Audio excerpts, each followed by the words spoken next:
Ukraine says it's hit a military airfield deep inside Russia.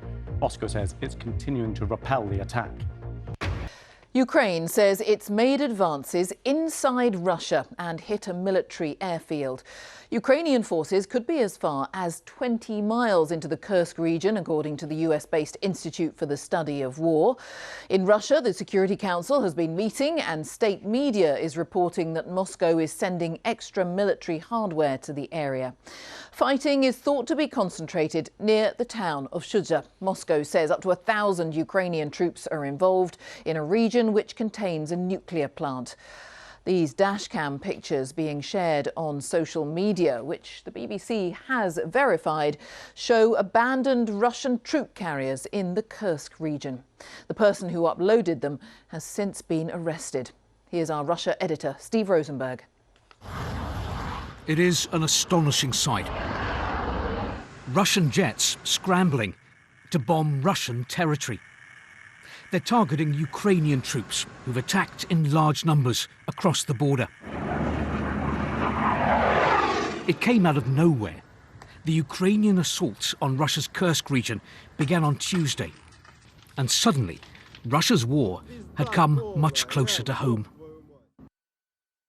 This drone footage from a Ukrainian military unit is purported to show Russian soldiers surrendering.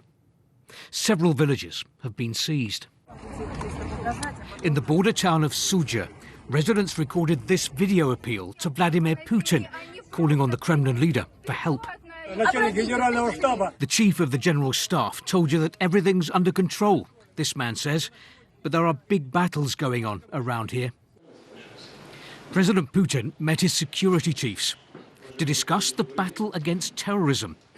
He's called the Ukrainian attack a provocation, but not an invasion, perhaps to downplay it. The Kremlin trying to keep calm and carry on. For the last 2.5 years, the message from the Kremlin has been that the special military operation, Russia's war in Ukraine, has been going according to plan. This week's extraordinary events in southern Russia suggest otherwise. Even one of Russia's most pro-Kremlin newspapers admitted today that the Ukrainian assault represented a strong move by President Zelensky, and that it was having painful consequences for Russia. All the time. It's unclear how many Ukrainian soldiers attacked and how they got through. So what happened? Like what? There was no border patrol? How could these thousands, obviously there are thousands of troops, could get through? And so these questions will be asked. But we also know that Putin is very good at deflating attention from his mistakes or Russia's mistakes into something else. And that's what I'm going to see, I think we're going to see in the near future. Now Russia is bringing in reinforcements to the Kursk region. Russian military chiefs have promised their president that they will restore control. Steve Rosenberg, BBC News, Moscow. Well, meanwhile, inside Ukraine, emergency services say a Russian missile strike on a supermarket in a town in the eastern Donetsk region has killed 14 people and wounded at least 40. James Waterhouse reports from Kyiv. In this part of Ukraine, Russia is advancing. And with every mile they do, the more common strikes like this become. Once again, a missile hits a hub of civilization, a supermarket where people were doing a daily or weekly shop. We're still searching the area, says Pavlo Detchenko, a police officer. We're trying to find out if anyone else could still be under the rubble. Anyone.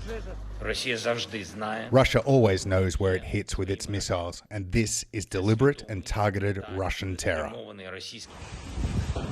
Scenes like this have been replicated before, but in times of a full-scale invasion, it's not clear whether this is a response to Ukraine's cross-border assault. Here it's hoped a counter-offensive like no other might bring respite, but optimism is hard to come by when this is a reality.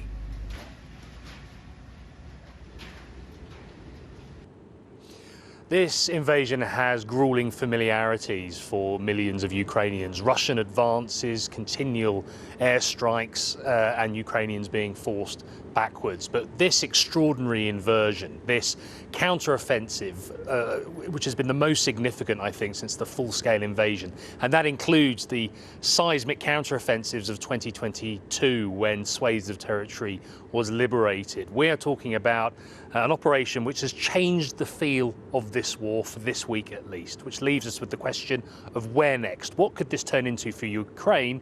Because the stakes have never been higher. James Waterhouse, thank you.